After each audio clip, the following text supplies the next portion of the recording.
In 1962, President John F. Kennedy formally established a group of elite Navy men known as the SEALs. The duties of a SEAL range from extractions, reconnaissance, rescue, and destruction. Kennedy created the first teams at Naval Amphibious Base Coronado, California, and Naval Amphibious Base Little Creek, Virginia.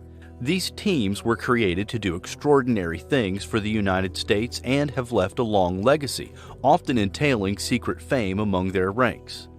However, the SEALs program's origin predates the official 1962 declaration. The legacy, capabilities, and expectancy embodied in today's SEAL teams actually stemmed from specially organized maritime commando units during World War II. The Underwater Demolition Team, UDT, or Frogmen, were amphibious units created to take on specialized non-tactical missions. They were trained to operate within the air, sea, and land. UDT was created to conduct underwater demolition and reconnaissance during World War II, but during the Korean and Vietnam Wars, UDT was considered even more elite and tactical. These teams pioneered underwater demolition, combat swimming, closed-circuit diving, and other sophisticated operations. Later, UDT was tasked with the recovery and protection of space capsules and astronauts after splashdown during the Mercury, Gemini, and Apollo programs. Soon thereafter, commando training was added to the regiment, making UDT the forerunner for today's U.S. Navy SEAL program. Since the time of Frogmen, UDT, and 1962, a lot of changes have been made to the SEAL program, making it one of the toughest, challenging, and grueling tasks to take on. How hard is Navy SEAL training actually? There's no direct route to becoming a SEAL, but all routes end in going to the sunny Coronado, California base to finish the BUDS testing, Basic Underwater Demolitions SEAL Training. The first hard step to getting orders for BUDS or even the opportunity to attend boot camp starts with the Physical Screening Test, or PST. This physical testing is required for anyone wanting to attend boot camp, and you must pass them. The catch is, however, that these are regular testing opportunities that your local mentor will schedule. Once the mentor has given the recruit a pass, they'll be upgraded to an SO, or Special Operator. Here's a snippet of what PST includes. For the foreseeable future, Navy Special Warfare has instituted a sort of draft to choose the next SEAL candidates.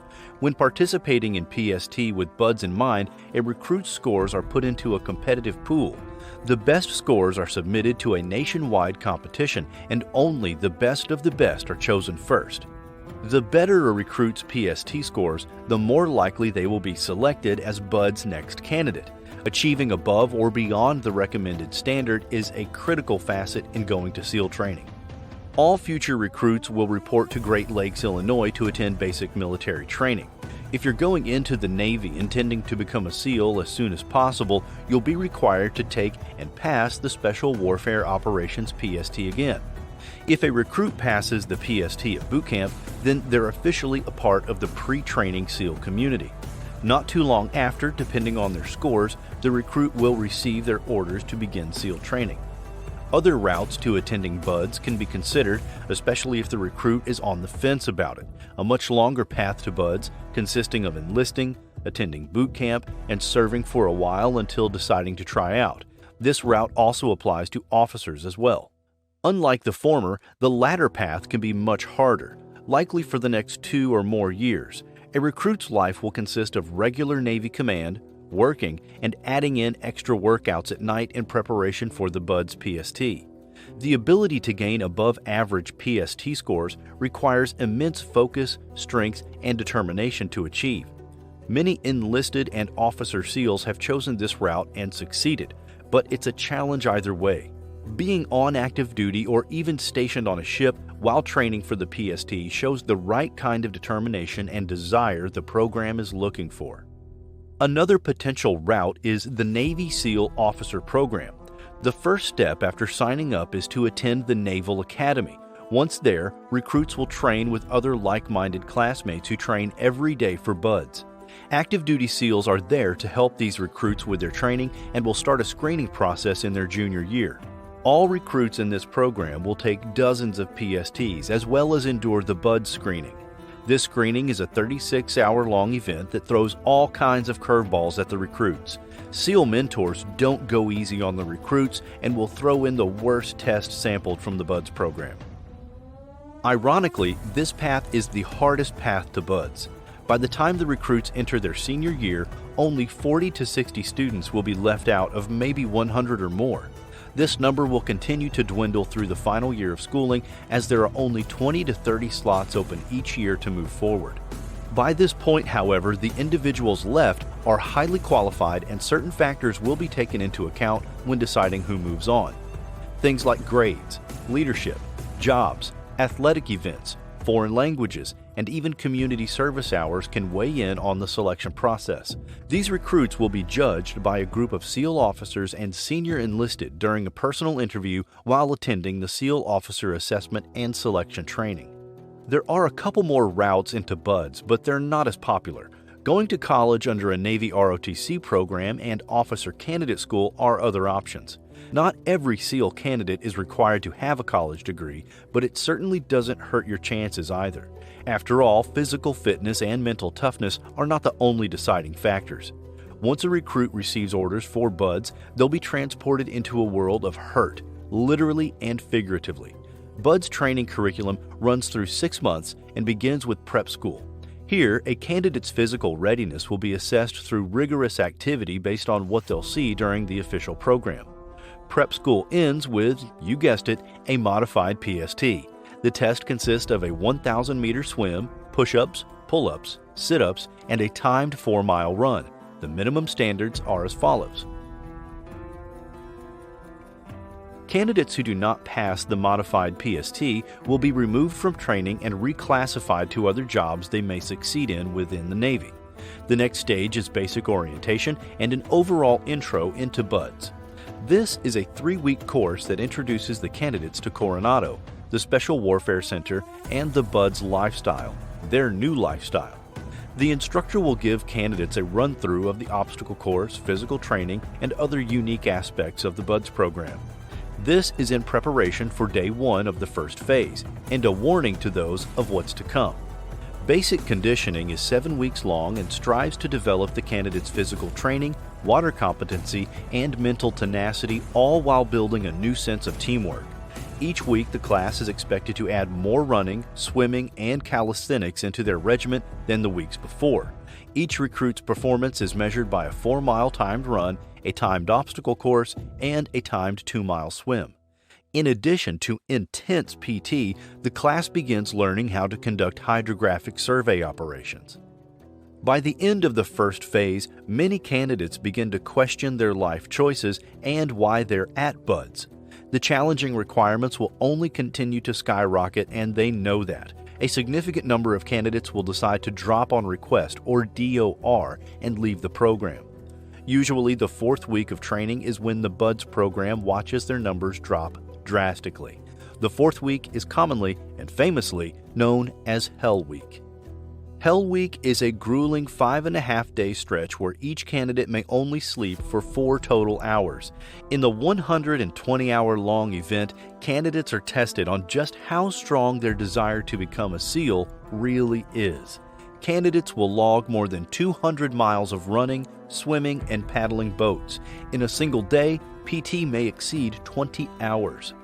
Hell Week pushes the envelope and truly tests the candidate's limits, weaknesses, and ability to be a functioning team member. Here, recruits will quickly learn who they want to be a part of their team. Those who complete Hell Week have the dedication and commitment required of SEAL. It's the ultimate test BUD/S candidates will face. To wrap up their first phase of training, candidates begin their stint in the water portion of their training. Trainees will have their arms and legs tied together before being tossed into the water. This is part of the drowning-proof training they're required to complete before taking on water combat.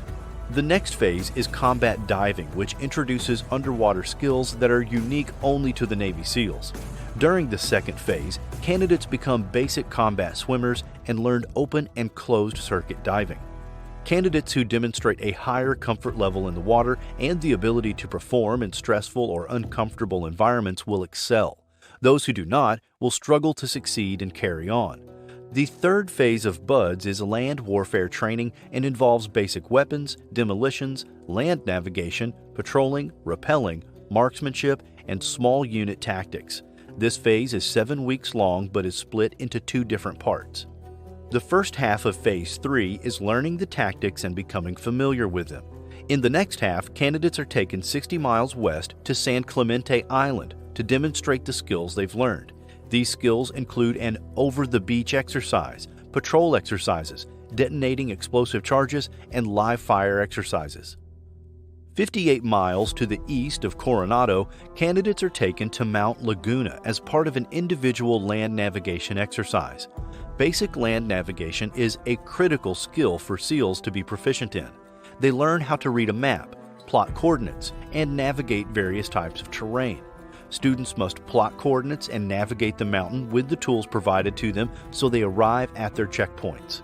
Those who make it to the end of the third phase have demonstrated extraordinary determination, willpower, and mental and physical brilliance.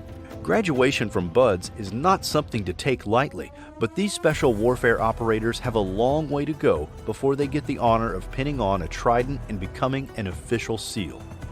A series of other training programs must be completed successfully before an operator can earn their trident. SEAL Qualification Training, or SQT, is a 26-week course that takes the elementary level of special warfare to a more advanced and tactical level. This program provides the core knowledge every SEAL requires to operate with.